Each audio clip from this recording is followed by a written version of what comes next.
to the Afters podcast. It has been a minute. Life has been lifing and there has been so much going on. We have had loads of events with the Afters. We've launched our local cruise. So we've got cruise in Scotland, cruise in London, cruise in West Yorkshire, and it's all go. And it's just been really busy. And this has just taken a back seat, really. So whether you're sober curious, or you're wanting to be more mindful, everybody's welcome, especially with being an ex-binge drinker myself, a grey area drinker, who, changed my relationship with alcohol, but never hit a rock bottom. And I always thought my problems and my worries around my drinking were never bad enough, inverted commas, to talk about. And I think a lot of people who fall into that category have similar worries, similar struggles to what I had. And I want this to be a space where we talk about that, but also we talk about how incredible life is after we make a decision around our relationship to change with alcohol. And I'm not saying that you have to be sober to do that either. I don't believe that. I don't believe that every single person has to be sober. You have to find what makes you happy. And that's what this podcast is about. That's what the Afters is about. That's what the Hangover Free Club's about. So today I have managed to get my husband to come on the podcast. And this was inspired from me going on a podcast on Sue's Sober Space. And he was well up for it. So I've asked the community, the incredible community, the Hangover Free Club, to fire some questions across. And I'm going to pick his brains about how he feels about me stopping drinking. So yeah, I hope you enjoy. Leave a comment, like, subscribe, all of that cheesy stuff that people ask you to do, but it really does help. And enjoy. I'm very aware that everybody's relationship with drink is different. So obviously my relationship with it is that I was a binge drinker, a grey area drinker, somebody who didn't drink all of the time. It was mainly at the weekends, but then I would drink a lot. And Darren, well, I'll let Darren tell you, he's not a massive drinker himself, but obviously other people's relationships might be completely different. So I think, it'll be interesting to see like how it's impacted our marriage, but you have to look at your own circumstances and your own journey. And at the end of the day, this journey is unique to everyone. You have to do what's right for you as well. You can't, be swayed by other people. And if something doesn't feel right for you, you really have to think about that and think about yourself, and in a way be a little bit selfish about it as well. But yeah, so it feels weird having you in the van because I know how much you love it in the van. Let's start about like when I first said I was going to take a break from drinking. What was your first thoughts about that? Well, I thought you might last the month or whatever it was you said you was going to last, but I didn't think it was going to go much further, to be honest with you. Did you not? No. Why? Because you like to drink too much. I didn't drink too much. No, I said you liked a drink too much. So I didn't say you drank too much. Well, that's an opinion, but you liked to have a Prosecco I won't say most days, but Thursday, most of the time. Friday definitely, Saturday definitely, Sunday definitely. And it depends if anything was left. So I thought something you enjoy that much, you wouldn't give up too easy. Did you notice like there was a difference in me, the way that I was drinking all of them days, to like you, how you would relax on them days? Yeah, I told you many a times that you drink too much and you just jump down my throat and say that it's me. I'm being the what can we say, picky one, and why am I questioning? Why are you questioning my drinking? I'm not doing anything that nobody else does. Blah blah blah blah, and then it'd end up into, I wouldn't say a row, but it'd end up into an atmosphere. But when do you think that sentence has ever helped anybody? I'm not saying it does, but I'm not a therapist. I don't know what help. I don't think you need to be a therapist. But I was just telling you my opinion. I thought that you was heading down a slippery slope. What, did you? Yeah. I've never heard you say that. I told you that loads of times. Why did you think that? You're on the path to being an alcoholic. Because I have never never in my life heard you say that. I have I told was you on the that. path to being an alcoholic. Yeah. No, you have not. Yes, I told you when you was drinking. Oh, so I was drinking when you told me? Yeah. Well, that's probably why I don't bloody remember. I was probably in a blackout. Well, that's Why did you think I was turning into an alcoholic? because you was drinking more and more and more frequently. And you was drinking drinks that you thought I didn't know you was drinking.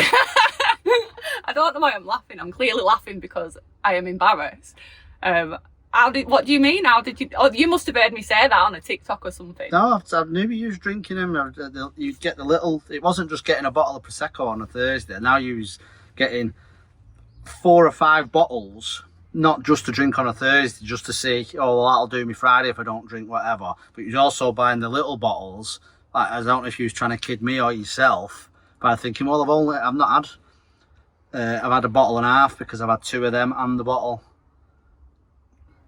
And you could never cope if there wasn't a prosecco in the fridge, whether you was planning on drinking it or not. It was like you couldn't relax, like I couldn't relax, knowing that if I drink that bottle, there's not another one there. It actually annoyed me, the fact that I would sit there drinking on my own, and I could not wrap my head around the fact that you wouldn't relax in the house with me like that. It used to really bother me, you know. Oh, it did. That was most of our arguments. But I've never been one for drinking in the house. I don't see the point in it. I don't particularly enjoy the taste of drink just to sit there and have a few. If I prefer the feeling it gives you than the actual taste. Yeah. That's why I'm not one for nip out for a couple of pints or it's not something. I mean, I'll do it now and again if I'm going to see one of my mates and it's not going to be a heavy night. I might go out for a couple of pints, just sort of on a social aspect. But I'm not someone who thinks, oh yeah, I could just go and sit there and drink 2 pints. Yeah. I think that, yeah, and I think that has helped a lot with the fact that I'm not drinking. But in terms of me drinking like that, then how did you feel about that? Well, it depends. I mean, I could see it was going to, if you'd have carried on, whether it was now or in 10 years' time, you would have had a drink problem.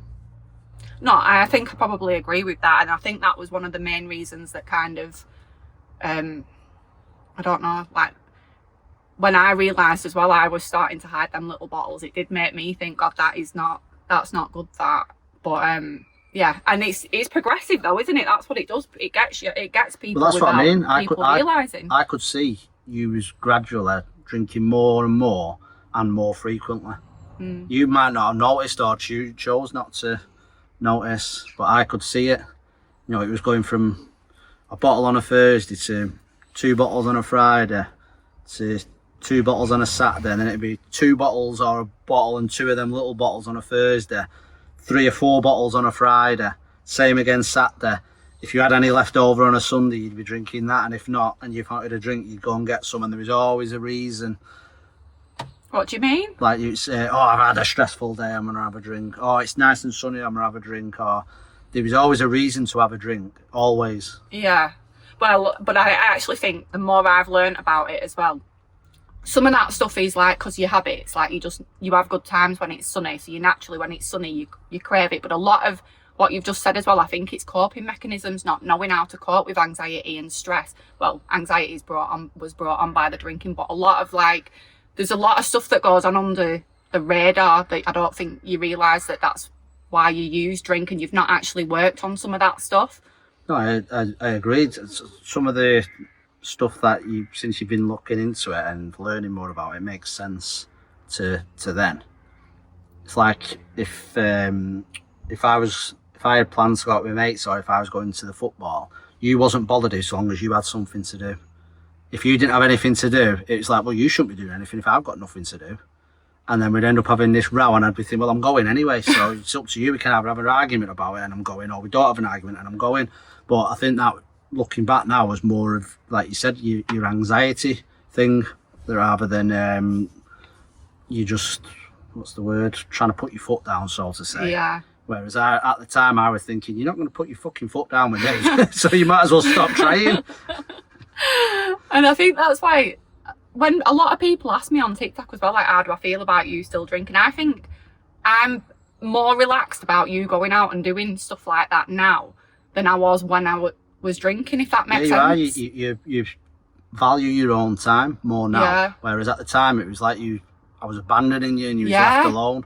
And now you're like, well, yeah, go on, you do me head in anyway, so you might as well go out. No, I don't think you do. No, my I'm head just in. I'm just saying like that's your sort of mentality, like not in a bad way, but I'd be quite happy for my own peace and quiet, Yeah. just to do what I want to do and watch what I want to watch and whatever it is you're going to do while I'm out. Whereas Yeah. then it was like, well, you're doing something and I've got nothing to do. Like, well, it's not my fault you've got nothing to do. Well, find something to do. Yeah. I agree. I think because when you stop drinking, like all of the stuff that I'm doing with the afters and the community and all of that, it gives you something else to focus on, and like you do a lot of work on yourself as well. I know, like it's proper deep that, but you do have to do a lot of work on yourself when you stop drinking, because you have to find out the things that you like, the things that you don't like. And when you put that in place, I think as long as you're doing other stuff and you've got other stuff going on, I think that's why it doesn't like affect us that much, because it's just like you going to the footy, for example. Do you know, like as a couple, you still can have your own interests, and you can go to the footy and enjoy the footy. I think it's if we was a couple that only did everything together, we didn't know anything different, I think it would be a bigger problem than it is. But we've always done our own thing.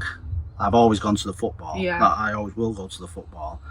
I know we used to go to like old school raves because you like your old school, but you've never liked the trance music, so you never come to them anyway. Yeah. So it's not like we did everything together anyway. It's not like all of a sudden we was joined at the hip and then now we're not. So I think if you're a couple where one drinks and one doesn't, I just can't see. I mean, I'm not saying it wouldn't work. It's people's preference, but I think it would be a lot harder to overcome than it would. Yeah. If you did have your own things. You've got to have compromise, all right, in any marriage. Like, you know, if one person, you shouldn't expect the other person to do everything that you're doing as well. You've got to like meet in the middle somewhere, haven't you, to make any marriage work, whether it's to do with drinking or anything. You know, even like, for example, like you don't like the van, but you'll come in the van every now and again. You've still got to share like interests, haven't you? Do you know what I mean? Do things together. Like you said, I'll come in the van occasionally. I wouldn't say hate it. It's just not my thing. Like I don't mind where you go in and then you go out for tea and you go for a walk or whatever it is you're doing. It's just the sleeping in that little bed. It's bad enough sleeping in a bed with you in a king size. So maybe that has something to do with it. Princess. We'll have to get 2 vans and then I'll park up next to you. Do you miss any of that though? That like seshy stuff that we used to do together? I do and I don't. I know. I still go out to the old school and trance things, and it wouldn't bother me if you come. I mean, old school. You've never been a massive into raves and clubs anyway. You used to come, but it wasn't really your thing. You enjoyed it, but I think you just enjoyed like the piss up and the more than anything. The what? So you don't. What you wasn't. I know you like some old school, but you're not like a massive. You couldn't sit there and listen to. There's only certain songs. If you play them, you're all right. Whereas the old school is, there's loads and loads of different songs, and I've played like the rave tunes, and you don't like them. You just like certain songs. So you might enjoy that night, but the trance ones you just don't enjoy at all. So it wouldn't bother me if you enjoyed the music and you still come and not drunk. It wouldn't bother me.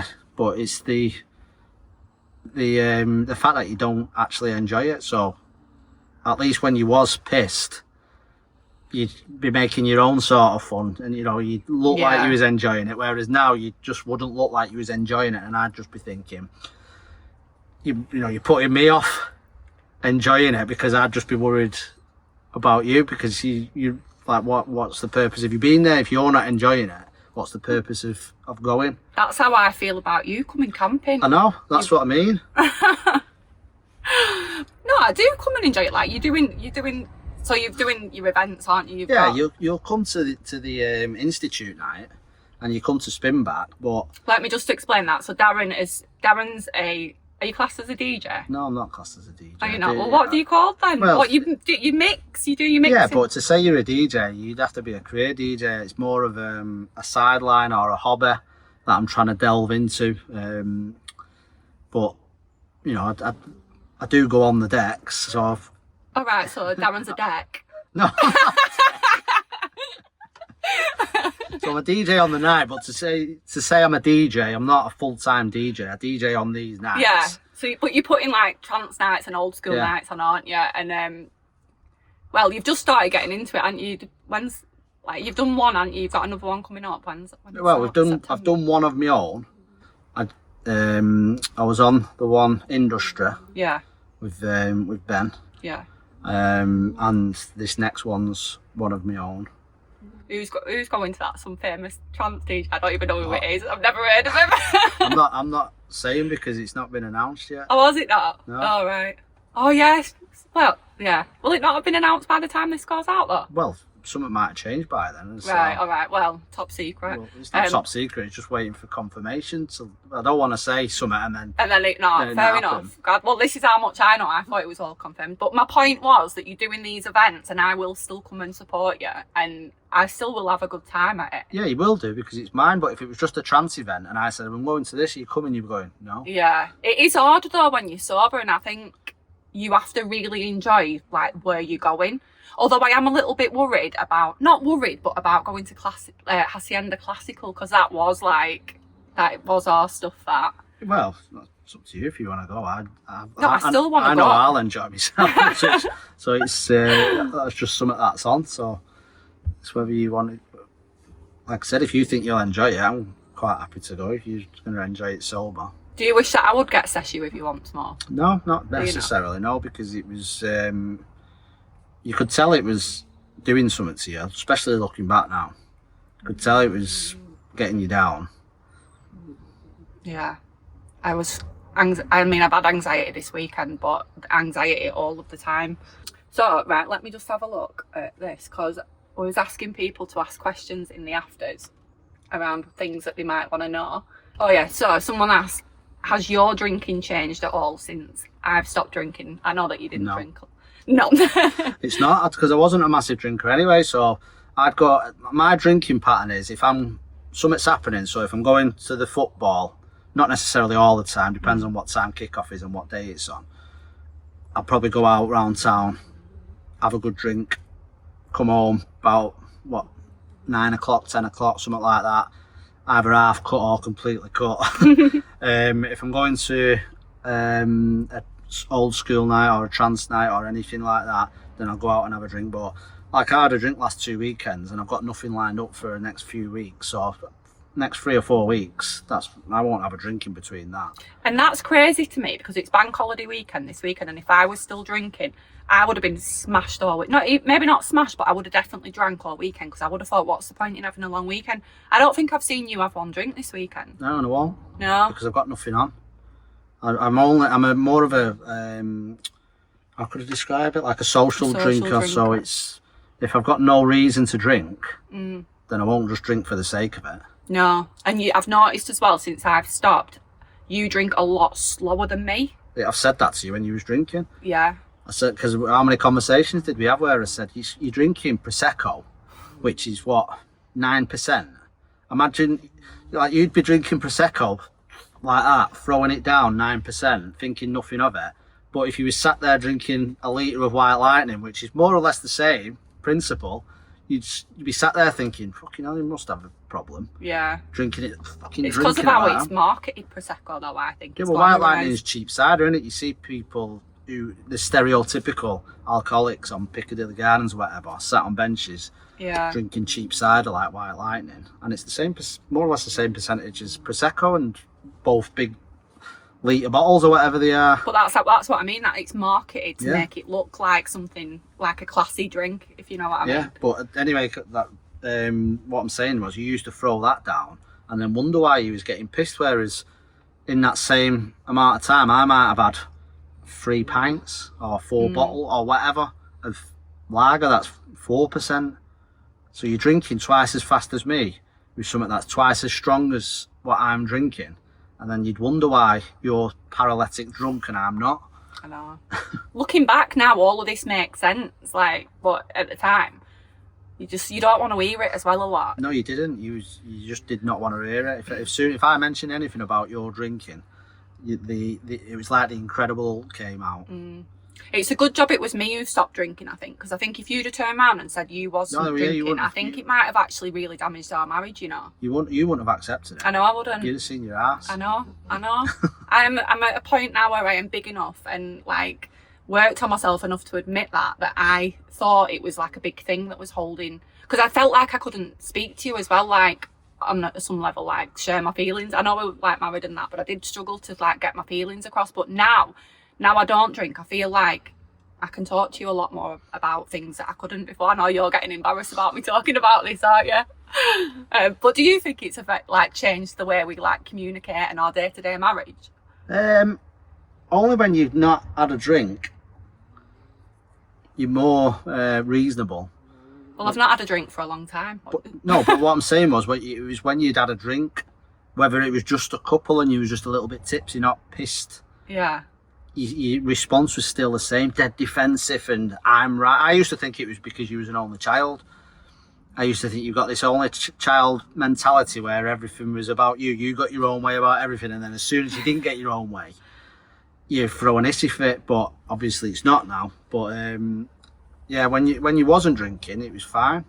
But as soon as you had a drink, it was just, if you didn't do as you told, sort of thing. You're making me out like I was like a terrible drunk. No, not kicking off, but I mean, you would have, your fuse would be a lot shorter. Yeah. In terms of, you were not like violent, but in terms of, if you don't do what I want to do, then I'll just throw a strap. Yeah. I think a lot of people behave like that though after drink, don't they? Like very snappy. Yeah, it's completely different. Yeah. How do you feel about the person I've now become? That's a good one. Well, it's you're a lot more laid back, a lot easier to what's the word? I won't say deal with, but you know what I mean. Deal with? You know what I mean? That's what I didn't want to use that word, but I can't think of another way to describe it. Because I'm on my period, don't be using words like that with me today. Right, how do you feel? Right, this is quite a good one, this, because we're about to go on holiday, aren't we? So we're going to America when are we going? In May, and we're travelling around America. But how do you feel about like the fact that I don't drink on holiday? I'll go on holiday with you, it doesn't bother me, because we'll find other stuff to do. I don't think I could go on holiday with my mates and not drink. You couldn't? I couldn't.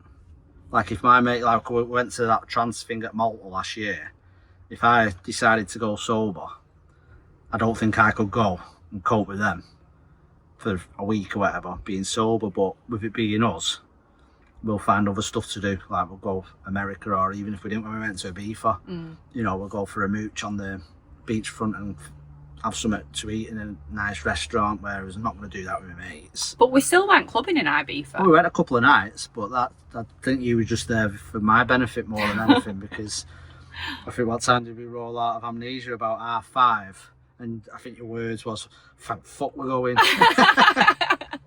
It's not the same, is it? When we went to the other one, they were supposed to be old school in the back room, weren't they? But yeah. There was old school in there, but it was just an empty room. There wasn't many people in there, so you went, I'd rather be in there listening to that than sort of being looked at. I do struggle with that a little bit though, because I did enjoy them nights, like, and then moments where you do just feel free and you kind of like don't think about anything. But I feel like even if I wanted to go and do that now, I don't feel like I could relax the same. If you don't enjoy the music, I don't think you could, because I didn't drink at Spinback because I was busy and I was enjoying myself, having a dance and that when the other DJs was on, listening to the music, but it didn't even cross my mind to sort of get a drink, had other things sorting out. And then when it got to a certain point in the night, I thought, well, I think it was like 12:30 or something like that. I thought, I think I had one drink in that time. I thought, well, fucking enjoy myself now, so there's no point me starting drinking at this time. At least I can drive home now. Yeah. And I still enjoyed myself just as much. Yeah. So, but if it wasn't, I mean, I'm someone, if it was the other way around and I'd stopped drinking, whether I was drinking or not, to be honest with you, and you wanted to drag me to, say, an R&B club, but I'm fucking going to an R&B club. When have I ever liked R&B? No, I'm using that as an example, because I can't stand that music, so I wouldn't even entertain Would you not? go into an R&B club, because I know I'd last about 30 seconds before my head falls off and I go. So I completely understand if you don't like the type of music that's on, then you're not going to enjoy it. That's why it doesn't bother me if you don't want to go. This is what I mean. Do you think that if you end up in a point where you're just not doing anything together, like you're going off doing your own thing, if you're not doing anything together, I think that's a problem. But it's not a case of we're not doing anything together. As long as it's not a problem for me going to do what I like doing and vice versa. Yeah. As long as you're doing something together, whether it's just going out for something to eat or going for a weekend away or going on holiday. Do you think that's been harder to think of things to do though? Because obviously you just revert to drinking usually, don't you? No, I don't think so. I mean, it's harder to do more sort of spontaneous things. Like you said, it's sunny day today. If you didn't have anything planned and you was drinking, you can turn around and say, come on, we'll go for a drink in the beer garden or go into towns or something like that. So I think it's hard to do something if you've not got it planned. But you can still do that, I guess, can't you? You can still do it. You could still go and plan a walk, and it depends. Like we're all right going to the pub. Some people might not be all right going to pubs and things like that. But you could just plan the same things, but just replace the alcohol with like a coffee or a milkshake, or do you know like? Yeah, you could do. I mean, we do that. We'd go out for a coffee. Where did we go the other week? We went out somewhere anyway and had a coffee in a coffee shop. Was that memorable? No. I can't remember either. But yeah, we do things like that, go for walks and that. Was there ever a point you struggled with my decision? I feel like that we know that you've never struggled with my decision to say I'm not drinking, have you? No, I'm quite glad, to be honest with you. Oh yeah? Yeah. Do you think that it would have affected us if I'd have carried on? Who knows? At the moment I'd say no, but you can't say if it had just ended up gradually getting worse and worse and worse. You can't. No one can look into the future. But I'm glad you stopped. Like I said, although I do miss occasionally that you're not going to come to a certain event or something like that. Overall, it's better you're not drinking. You're not drinking outweighs when you was drinking. Yeah. I still miss it sometimes. Did I? Yeah. When you'd had a drink and you was at that point, you used to drive me up the wall. Why? What did I do? Because you just become like this dead loud, centre of attention sort of person, and I'd just be sat there thinking, fucking doing my head in, you. It makes me actually feel physically cringy, sick, some of the stuff that I remember. Like some of the stuff I black out and I can't remember, but some of the stuff, it gives me really bad anxiety knowing like how I behave. Like I would never do some of that stuff now, but knowing and seeing how you are when you're drunk, or even when you're not drunk, and like looking at it from my perspective now, I don't know how you was around me, because I struggle to be around people that wants to get that supersonic repetitive level when they're drinking. So for you to put up with me when I was like that, I think you deserve a medal or something. Thank you very much. What would you say to people then if like they was in this situation where they were married to somebody who wanted to maybe be more mindful drinking or stop drinking? What would your advice be? You've got to support them. If that's their decision, you've got to look at why. There must be a reason why they want to do it. It's not. I think you'd be very selfish if someone said, I wanted to stop drinking, and you're seeing your arse about it and sort of try to encourage them to carry on drinking as they are. That you don't know what that's doing to their mentality. So I think you've got to support them, and you're just going to have to think of other things to do. And if you're someone who can't do anything without drinking, then I don't want to be someone to point fingers and say to someone what you're doing is wrong. But if you can't go a day without having a drink to do something, then you've probably got problems yourself. It's true though, isn't it? Yeah. And I think as well, like a lot of people, I know that a lot of people look at other people and how worse off they are, how bad their drinking is. And sometimes you can be drinking yourself, but it doesn't have to be like a rock bottom style drinking. Like I wasn't rock bottom. People wouldn't have said to me I had a drink problem. But in myself, it affected me. So if you are in that situation where you're questioning your drinking, or you're Googling things about drinking, or you're just wanting to try and maybe cut back a bit, there's a reason that you're having them thoughts. You don't have to wait till it gets worse, or you know, you hit rock bottom. Plus, I think if you're both as bad as each other for drinking, I imagine making that decision to stop drinking would be very difficult. Because if I was a drinker like you was, I don't think you would have took much persuasion to carry on to start drinking. You know, say you said, "Oh, I'm gonna have a month off drinking," and I said, "Oh yeah, no problem," but I carried on drinking the same as you, imagine I did drink the same as you, and I just carried on. I think you would have just looked, "Oh, bollocks to this, I'm having a drink." I think you would have just caved in like that. You need support around you, don't you? And I think that's why the community is really important, because you might not get it from your immediate partner or your immediate family, but if you can surround yourself with like-minded people who are on the similar journey, it helps you like reaffirm your decisions around some of this stuff. Obviously I can't answer like what it would be like to be with a partner who is like that, because Darren's not like that, but a lot of people in our group do speak about this type of thing. But I just know that when I've been on my own in this journey as well, doing this on your own is really difficult. Just surrounding yourself with other people who are going through it is massively beneficial, I think. You'll only stop if you want to stop, though. Yeah. If you look at yourself and think, I'm drinking more now and more regular than I was 2 years, 3 years, 4 years ago, then you know you're going down a path maybe you want to go down. It's up to you. But unless someone who says, I am drinking too much, or it is becoming more frequent, then you'll never stop. Someone telling you need to stop, won't work. No, they don't. No, and I think one just final point on that is, when you make that decision and you start questioning it, you don't have to look at forever.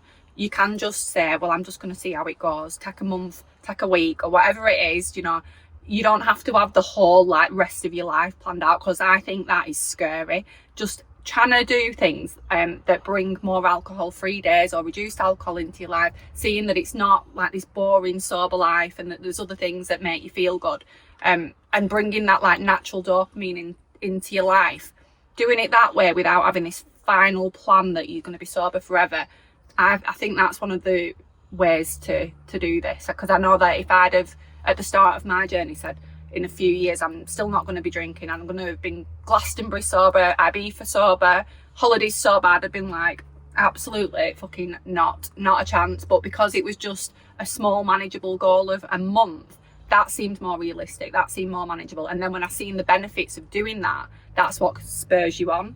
And I think that's a really good way to do it personally, from my experience. That might not be for everyone, but that's just my experience.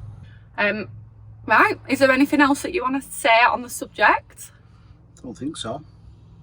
Well, that was a really lovely closing statement. Thanks You're asking me questions. I don't know what. I'm the one that's being interviewed.